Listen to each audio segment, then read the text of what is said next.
Karibu katika channel yetu ya Mido Simba. Ili uwe wa kwanza kutazama video zetu, tafadhali bonyeza subscribe button nyekundu chini ya video hii. Kisha bonyeza alama ya kengele itakayokuja. Asante. Vizuri. Watu tuendelee kuchukua tahadhari, lakini tukumbushane jambo jema. Jambo langu la mwisho ambao la 4, kabla sijaruhusu maswali, ni jambo langu ambalo lilikuwa linahusu mtoto wa Tanasha na mtoto wa Diamond Platinum au Nasibu. Kuna kitu kimoja natakiwa nikiweke wazi hapa na nyinyi waandishi wa habari mkijue kikubwa. Mimi ni Mtanzania, alafu mimi sio mtu wa Dar es Salaam, ni mtu wa mkoani. Sisi watu wa mikoani tunaishi kupitia mila na desturi za Kitanzania. Mimi leo huwezi kunilazimisha nipate mila labda ya Waganda. Huwezi kunilazimisha nipate mila za Marekani, siwezi. Kwa sababu mimi naishi katika mila na desturi za Kitanzania ambazo nimelelewa. Mimi niliposema mtoto wa Nasibu Junior, mtoto wa Diamond na Tanasha, mtoto wangu, tena nilisema damu yangu, ninyi labda mli-interpret negative. Mimi ni mtu wa Kigoma. Diamond Platinum ni mtu wa Kigoma. Mimi ni mtu wa mkoani, Diamond ni mtu wa mkoani. Tunaposema sisi watu wa mkoani, hasa watu wa Kigoma, mtu wa Kigoma sisi ni ndugu. Naposema sisi ni ndugu, mtoto wa mkubwa mwezio ni mtoto wako, mtoto wa mkubwa mwenzangu mimi sio mkubwa mwenzangu. Mtoto wa mwenzangu ni wa kwangu, na sisi watu wa mkoani, mtoto wa mwenzangu mimi ni wa kwangu. Sasa kwa huyu, kwa nini nilisema huyu ni damu yangu? Hii ni damu yangu kwa sababu Diamond na mimi tunatoka Kigoma. Tuna chembe za Ukigoma, ndio maana nikasema hii ni damu yangu. Japo sio biological blood, lakini ni damu yangu kikabila, ni damu yangu kimkoa, ni damu yangu kiudugu wetu wa kutoka Kigoma. Kwa sasa hili libidi lazima niliweke sawa. Lakini sasa inategemea, kuna watu wengine sio wote wanaamini mila hizo. Sio wote wanaamini mila na tamaduni za Kitanzania. Mimi ni mtu wa mkoani. Mimi naishi kwa mila. Ndio maana hadi leo unaona kuna matendo ya mila mimi naifanya. Kabla sijaongea hapa nimepiga simu Kigoma, niongee ni utamaduni, mila, kuomba ridhaa wazee. Ni jambo ambalo mimi nimekuwa nalo, kwa hiyo lolote ninalofanya mjini lazima niwajulishe wao. Kwa hiyo ni mila na utamaduni. Pengine utamaduni wangu ninaofanya unawakwaza wengine. Pengine nilivyosema huu mtoto ni damu yangu, pengine Tanasha alielewa negativity, au pengine familia ya Tanasha alielewa negativity, au hata pengine familia ya Nasibu wameelewa negativity. Labda wakahisi huyu anaposema damu yangu, huyu maanisha mtoto huyu ni biological wa kwake. Lakini si hivyo. Yule mtoto sio biological wa kwangu, lakini yule mtoto kidamu, yule tayari ana damu ya Kimanyema. Kama ana damu ya Kimanyema, mimi ni Manyema pia. Kama ana damu ya Waha, mimi nina chembe ya Waha. Kwa hiyo tayari ni damu yangu ile. Lakini pengine nilipoongea hivi, Tanasha alichukulia kwa ukubwa, akaichukulia negativity. Lakini niliongea kutokana na kutumia mila na desturi za Kitanzania. Na mimi kwa sababu ni mtu wa mkoani, naamini sana tamaduni na mila za Kitanzania. Sijumuishi mila za Kiafrika. Mila za Kitanzania nilipokulia mimi. Baada ile statement kwenda, zilienda viral sana. Wakenya wakaanza kunishambulia. Wakenya wamenishambulia mno. Lakini sasa mimi nina familia, nina mke, nina mtoto. Mke wangu akaniambia sawa, umeweza kufanya sawa, lakini pengine wenzao wamekuelewa vingine. Hebu weka clear. Lakini kubwa zaidi, jana nilikutana na mwanasheria wa Nasibu. Aliniita, alinipigia simu, nikaitikia wito kwa sababu mimi nimesoma. Na kwa vitu kozi zangu nilizosoma, niliwahi kusoma administrative law. Ninaposema administrative law kwa juu na kuwa nazijua chembe na vifungu vya sheria. Wanasema katika maisha, ukiishi hapa Tanzania, heshimu vitu hivi vitatu. Ukiheshimu vitu vitatu utakuwa salama. Heshimu mahakama, heshimu bunge, heshimu na serikali. Jamani, mbona kama muelewe? Heshimu mahakama, heshimu bunge, heshimu serikali. Tunaposema heshimu mahakama, heshimu sheria na vifungu vyake. Kwa hiyo bwana, jana mimi nilipokea wito. Nikaenda kwa mwanasheria mjini ofisini kwake, akaniita makao makuu pale. Baada ya kuniita akanambia, unaposema mtoto wa Nasibu wa kwako, una uhakika? Nikamwambia niliposema mtoto wa Nasibu Junior ni wa kwangu, nilikuwa na maanisha sio biological. nilikuwa namaanisha kikabila, kinyumbani, kiukanda, kidhehebu. Kwanza imani yangu ya Kiislamu wanasema al-Islam, Waislamu wote ni ndugu. Muislamu ndugu yake Muislamu, hiyo ipo Qur'ani inasema hivyo. Muislamu ndugu yake Muislamu. Hawajasema ulozaa, alosema sijui umezaliwa naye, amesema tu Muislamu ndugu yake Muislamu. Nikamwambia cha kwanza, mimi yule mtoto ni ndugu yangu, ni damu yangu, kwanza Muislamu. Cha pili nikasema, nilisema damu yangu kwa sababu ana chembe chembe za umanyema au uha. Kwa hiyo kama anatoka Kigoma na damu yake imetoka Kigoma ni damu yangu. Lakini la tatu, kwa sababu mimi nina mapenzi, sina ubaya na nasibu. Na sisi wa Tanzania, Mheshimiwa Mwinyi anayekusema mtoto wa mkubwa mwenzio mtoto wako, mtoto wa mkubwa mwenzio sio mkubwa mwenzako, kwa sababu kulikuwa na uharibifu sana wa watoto. Kwa nikaenda na ile slogan kwa mtoto wa mkubwa mwenzio mtoto wako, mimi huyu mtoto wangu. Lakini naomba Mheshimiwa Advocate niweke clear, sio biologically. Ninaposema sio biologically, maana yake sio kidamu, ndio sio mtoto wangu, lakini ni mtoto wangu kwa sababu mimi na nasibu tunatoka Kigoma. Lakini sasa akanambia huoni kwa umesababisha taharuki? Nikamwambia inawezekana kwa nimesababisha taharuki, lakini naomba nimwambie Tanasha kama nilimsababisha taharuki au mihemko ndani ya nafsi yake. Wanasema tuiane radhi. Ninaposema tuiane radhi, yeye kwa sababu najua hajui tamaduni zetu. Mimi naishi kitamaduni, siishi Dar es Salaam, naishi kimkoani. Kwa hiyo pengine ilimkwaza. Kwa hiyo ninaposema kama ilimkwaza, sisi watu wazima ambao kama tunasema ukiona umemkwaza mwenzio mwambie nilipokukwaza, tuvumiliane, tustiriane, tuiane radhi. Kwa hapa nimekuja kumwambia kwa Tanasha, na kwanza watu pia nataka wajue mimi na Nasibu hatuna tatizo. Mimi nampenda mno. Ukifungulia gari yangu hapa tu ukienda kuwasha pale, tuongeza sauti, nyimbo utakazosikia utasikia ni WCB, kina Kiba, kina Konde, ndio nyimbo ninazozipenda. Yaani sinaga ule sema tu watu wana interpret vibaya, kisa tu labda naongea kitu fulani. Kwa hiyo nikiongea kitu fulani mtu anaona huyu bwana hampendi huyu, lakini mimi miongoni mwa watu ambao nampenda Diamond. Mimi ni mmoja wapo. Diamond alikuwa anakuja THT pale wakati marehemu ndugu ya Jafa, anakuja na rekodi, tunapishana pale THT na Tudi Thomas. Nitamchukiaje mtu ambaye amepitia kwenye mikono ya mtu ambaye mimi nimepitia? Haiwezekani. Ila tu kwa sababu huwa anapenda kumkumbusha, kwa sababu wanasema kila mtu anamkumbusha mtu anayempenda. Mimi namkumbusha sana Diamond vitu vichache kwa sababu nampenda. Nataka Diamond tukutane wote peponi. Utajisikiaje mimi na yeye tunakutana tena peponi? Lakini nisipomkumbusha, kesho kutwa liko peponi peke yangu au ndugu yangu yuko sehemu nyingine, sitajisikia furaha. Hata Mungu ataniuliza, wewe ulikuwa unampenda Nasibu, ulimkumbusha jambo lolote? Nitasema Mungu nilimkumbusha.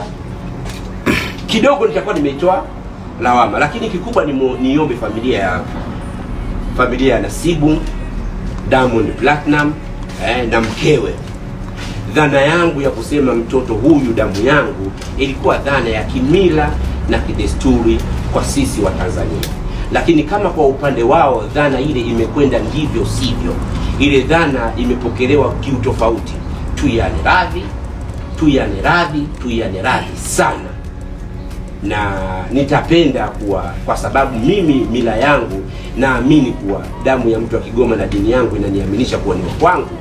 Basi niseme tu kama wao hawataki damu ile awe ndugu yangu, basi mimi Nasibu Junior sio ndugu yangu. Nasibu Junior mkubwa mwenzangu, au Nasibu Junior rafiki yangu. Lakini mimi nilikuwa napenda sana Nasibu Junior nimtaje kama mtoto wangu, damu ya Kigoma.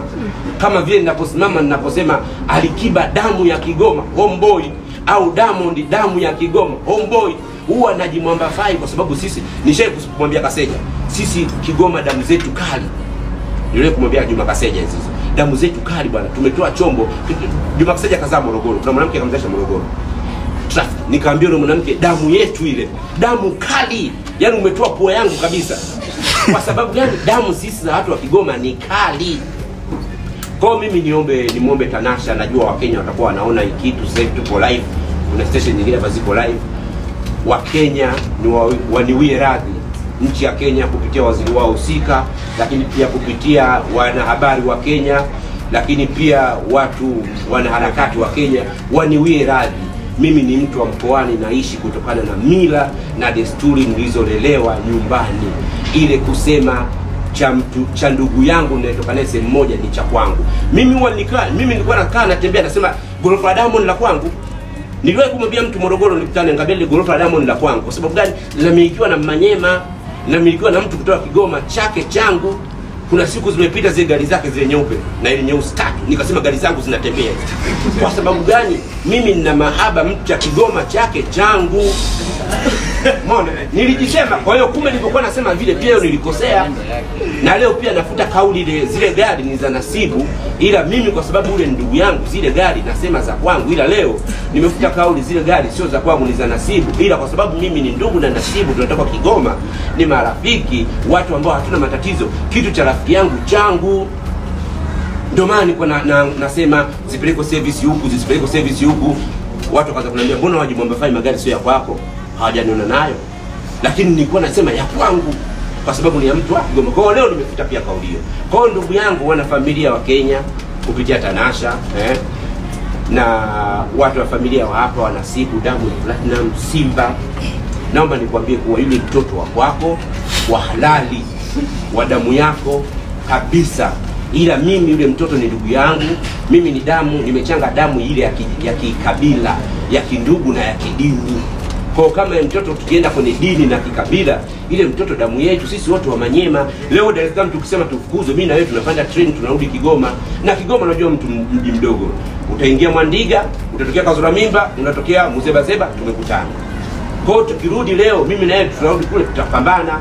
Na kikweli ni mtu ambaye mimi alikuwa anataka kufungua kampeni yangu ni Diamond, ambao nilipanga afungue kampeni yangu Kigoma ni Diamond. Hilo nilikuwa nimeliweka wazi kutokana tu na maamuzi ya chama kusema lazima usubirie chama kikupe ridhaa, ndio maana nimeamua kukaa chini.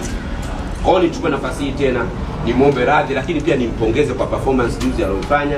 Nilikuwa naangalia YouTube, ila nimesikitika kuna baadhi ya wasanii sijawaona. Ningetamani kuwa ningemuona pale Konde Boy, pia ningetamani kumuona pia Alikiba, tuone creativity, lakini ubunifu aliofanya Nasibu kikweli ameushangaza dunia. Mimi nimpongeze kwa hilo, amefanya kitu kizuri sana. Ulipotoka kitandani pale umeamka vizuri, hapo ulilala na matraki si mbaya, lakini siku nyingine makabati yale tuyaangalie vizuri. Makabati yametu disappoint kidogo, yalikuwa hajakufungwa vizuri, lakini si vibaya, ndio ubunifu. Pengine naye Diamond, maana Diamond naye ana uwezo wa creativity, pengine amefanya yale makusudi kavugua hivi ili watu tuangalie. Ndio maana ile show ile watu watulirudia sana kuiangalia. Kwa hiyo pia nimpe pongezi, performance aliyofanya, amefanya performance kubwa sana, performance nzuri dunia nzima. Mimi nina mashabiki duniani mbalimbali wameniambia tunaomba tumia nafasi ya dakika moja alichokifanya Diamond, dunia imeona, kwa sababu nina ukaribu na wasanii wakubwa duniani, pia nao wameona. Nimpongeze sana sana. Lakini pia nichukue nafasi hii kumkumbusha Nandy, toka amechumbiwa creativity na ubunifu unaanza kuondoka. Sasa hii ni ishara tosha, inaweza ikakaa kwa ndoa, inaweza kupelekea ufanikiwe au ndoa usifanikiwe. Kama ule ubunifu ndio alikuwa ameumiza kichwa chake mpaka mwisho pale, tuna kazi kubwa sana ya kufanya kwa Nandy, na tunataka tumuombe sana, kwa sababu ile ilikuwa chance ni duniani, tulikuwa tuna watu wanamwangalia worldwide. Ninaposema worldwide, ulimwengu mzima ulikuwa unaangalia. Creativity aliyofanya ni ya kawaida sana. Kikweli mimi nilifedheka, nilichukia sana. Mimi nilitamani Nandy angefanya utofauti kama vile Diamond alivyofanya. Kafanya utofauti wa hali ya juu, lakini naomba nimtumie nafasi hii pia Diamond aanze sasa kuwa connect na wale kina Lava, wafanye vitu kama vile, kwa sababu bado Lava haonekani, dini haonekani, duniani hayupo, ardhini hayupo, mbinguni hayupo. Kwa pia nimuombe ndugu yangu Nasibu, kwa sababu mimi wewe ni ndugu yangu, kada mwenzangu wa chama, lakini pia ni ndugu yangu kabisa wa nyumbani. Tumshike na Lava, tumrudishe Mbosso, tumrudishe. Tunaona Zuchu amechukua nafasi kubwa sana, kwa sababu ukifanya mchezo Zuchu atakuja kuwaficha kina Lava, Mbosso watapotea. Umeona tu hii quarantine, mmeona alipomfunika ile Zuchu alifanya maajabu. Kwa hiyo ile ni challenge, lakini kwa lebo zingine na kufanya maamuzi mazuri yanaweza kuleta tija kwenye muziki wetu. Hilo ndio kubwa sana. Shime wa Kenya, tuyane radhi, sisi ndugu jamani. Mimi naishi kwa mila na desturi. Nimetumia muda huu kuwaomba radhi, naomba radhi wa Kenya, naomba radhi familia ya Tanasha. Iniwie radhi kama ili interpret vibaya, lakini mimi sikuwa na nia mbaya sana. Sikuwa na nia mbaya kwa sababu yule mtoto biologically kweli halali wa Diamond. Ila sisi watu wa Kigoma damu zetu kali. Ndio maana mnaona mtoto kafanana na mimi. Ni watu wa Kigoma, sisi ndio tulivyo. Mtafuteni Kaseja mwanae kafanana na maji kwa yangu. Kwa sisi zile ni damu zetu za watu wa Kigoma. Kwa kama alinielewa vibaya, aniwe radhi, haina haja ya DNA. Mimi yule mtoto sio wa kwangu. DNA ya nini mama? Tukamalize pesa za bure, yule mtoto wa kwenu. Wewe na Nasibu na Diamond. Ila naomba nichukue nafasi hii waniwie radhi, lakini waniruhusu yule mtoto wawe wa kwangu. Basi hata mtoto tu useme tu wa kwangu, kwa sababu mtoto tiana na chembe za Kigoma. Mimi napenda watoto wa Kigoma sana. Nakaribisha maswali baada hayo. Naitwa John. Unajitambulisha? Naitwa John. Natokea wapi? Naitwa John, natoka Mwendokasi TV. Mwendokasi. Hiki ambacho unakifanya siku ya leo, tulisikia kwamba ulikuwa umeenda kwa Mama Dangote kuomba msamaha. Then akakwambia hahitaji wewe kukusamehe, kama ulianzisha huko kwenye mitandao basi urudi huko na ukaombe msamaha huko. Kuna ukweli juu ya hilo? Kwa sababu ukiniambia mimi kuonana na Mama Dangote naona naye sana, kwa sababu mumewe Uncle Shamte ni miongoni mwa watu makaka zangu mimi. Uncle Shamte sikumjulia hapa baada ya kuja kuanza kumuoa Mama Dangote. Uncle Shamte ni mtu wa Morogoro. Mimi nimesoma shule Morogoro, nimesoma chuo Mzumbe Morogoro, public administration pale. Degree yangu ya kwanza nilichukulia pale kabla sijaja University of Dar es Salaam kuchukua degree nyingine tena. Wakati nasoma Mzumbe, makaka zetu ambao tukienda Morogoro mjini tunakutana nao ni kina Uncle Shamte. Kwa swala la mimi kukutana Mama Nasibu, lazima tungeweza kukutana kwa sababu Uncle Shamte tatizo la Morogoro lote likiwepo, ndio maana utaniona mimi pembeni, Uncle Shamte utamwona pembeni. Jambo lolote la Morogoro likitokea utamwona Uncle Shamte pembeni, mimi pembeni, kwa sababu sisi wote makuzi yangu yalikuwa Morogoro. Baada ya kutoka Kazura Mimba, mimi baada ya kufaulu darasa la 7 Kazura Mimba, nilifanikiwa kwenda shule moja ya sekondari Morogoro. Baada ya kusoma Morogoro nikafaulu, nikachagua chuo cha Mzumbe. Na kumbukeni, mind you, Mzumbe ni chuo ambacho hakichukui division 2 wala kichukua division 3, kinachukua division 1. Kwa nikafanikiwa kuingia Mzumbe University na division 1 yangu. Kwa sasa wale kina Uncle Shamte ni miongoni mwa kaka zetu wanao tulea. Na sio tu Uncle Shamte, yuko Makakila ambaye anamuuzia Diamond magari. Makakila ule ndio wale makaka zangu. Mimi hata nipate tatizo sasa hivi nitakawapigia kina Uncle Shamte, nitakawapigia kina Makakila, ndio kaka zangu. Kina Numba Auto Accessory, hao wote ndio kaka zangu. Kwa hiyo kwa namna moja au nyingine mimi kuonana na Mama Dangote ni daily. Kwa hiyo ulienda kumwomba msamaha? Tunakutana kila siku na ananionya kama mtoto. Wewe leo umekosea. Wewe jana umenifurahisha. Leo umenifurahisha umwai maziko. Jana hujanifurahisha, hujaja kwenye maziko unapiga kelele. Amenisema sana hata alipotoka kwenye msiba wa Mzee Shamte. Kanisema, "Kwa nini umechelewa? Wewe msiba sio kuchelewa." Nikamwambia niwe radhi. Umeendekeza social media. Nisamee. Kwa hiyo nakutana naye sio tu kuomba radhi. Na deka kwake. Simama. Wanasemaje, kwenye mafanikio ya mtu yote nyuma kuna mwanamke. Kwa mafanikio ya Diamond kwa sababu nyuma kuna mama yake. Mama si mwanamke. Mama si mwanamke, nauliza. Ndio mafanikio ya mtu yote kuna mama. Kwa hiyo yule ni kama mama yangu. Swali lingine? Mwijakwe. Naam. Maneno ya waja wanasema kwamba wewe ni mtu ambaye unazungumzia mahusiano ya watu mara nyingi sana kwenye interviews, kwenye media tofauti. Kwa nini huwa uzungumzii kuhusiana na mahusiano yako? Ina maana kwamba ni wewe kila siku na mke wako mnaishi kwa amani? Swali zuri sana. Mimi by professional Mzumbe University nimesomea BB Public Administration, Human Resource Management. Nilipokuja University of Dar es Salaam, Hill of Academy, nikasoma UDBS pale, Business Development and Marketing. Lakini nilikuwa nafanya option sana ya psychology. Na wakati nasomea psychology, nilikuwa napenda sana kuadapt social psychology ya binadamu, individual psychology. Kwa katika individual psychology nikawa nimebase kwenye mahusiano. Wakati ule nakumbuka nilikuwa nakutana naye ndugu yangu Chris Mauki pale. Wakati naye alikuwa anapambana na PhD yake. Kwa mimi nilikuwa napenda sana kuzungumzia mahusiano, kudili na mahusiano. Ndio maana napenda kuzungumzia mahusiano ya watu. Mimi sio kama mahusiano yangu ya perfect. Mimi nagombana na mke wangu, lakini I know how to handle, najua kuyahandle mahusiano yangu mimi na mke wangu. Ndio maana ndoa yangu mimi iko perfect. ila sasa wengine nawasaidia nao waweze kuhandle mahusiano yao, kwa sababu naona kila siku watu wanakuwa kwenye mahusiano wanachana. Sasa kama mimi najua mahusiano, kwa nini siwasaidie wengine? Nisipowasaidia wengine nitakuwa mbaya, nitakuwa nina ubinafsi. Mungu kanipa elimu niitumie kwa jamii. Kesho nikifa, sawa, nimekufa na madigrii mawili, so what? Sitazikwa kwenye udongo, sitazikwa kwenye udongo kama wengine. Sasa ile degree yako utaulizwa uliifanyia nini? Mimi nitasimama kwa Mungu. Nilikuwa nawasaidia kwenye mahusiano yao, nilifanya options za psychology, nilikuwa naongea na clip zangu. Nikishakufa mtakiwa mziplay sana. Mwingiako ule kusema mahusiano yako ya mazuri, lazima uwe na hofu ya Mungu. Ili uwe na hofu ya Mungu, utamheshimu mwenzio, utamuogopa Mungu. Kwa hiyo mtabidi mzifanye vitu. Kwa hiyo nazungumzia mahusiano ni kitu ambacho najimwambafai ule uwanja na ujua zaidi. Ndio maana kuzungumzia sana. Lingine swali langu, naitwa Kivumbi, natokea Jamvi Online TV. Ndio.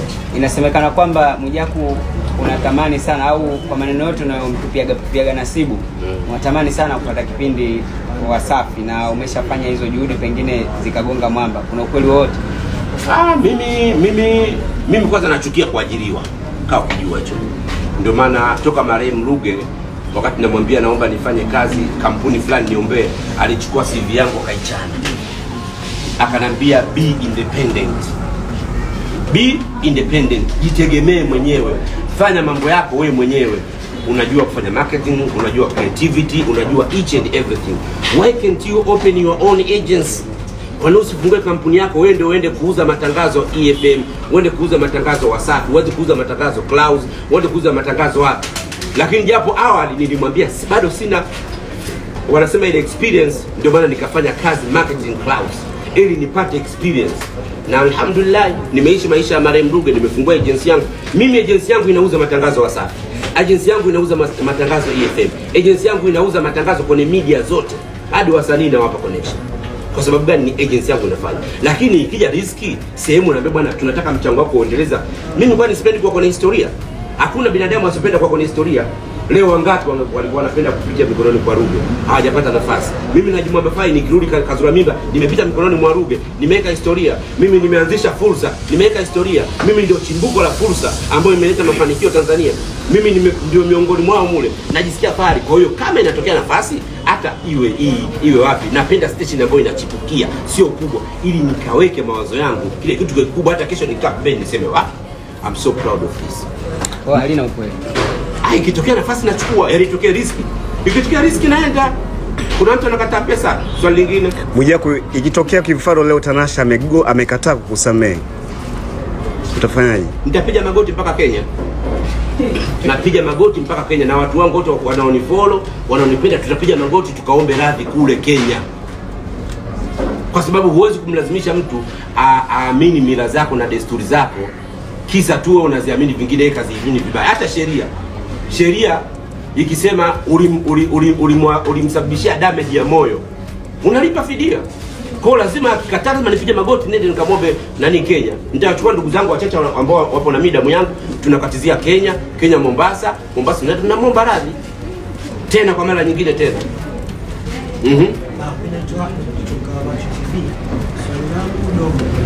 Ndio. Ndio unafahamu kwa nini Uislamu. Yani mtu akizaa, yani mwanaume, mfano wewe umezaa na mwanamke wa nje, haujaoa.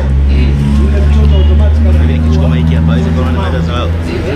sio mtoto wa baba, sababu mtoto wa ndoa. Ndio. Sasa kwenye tukio la kwa hiyo, inaonekana umebezi sana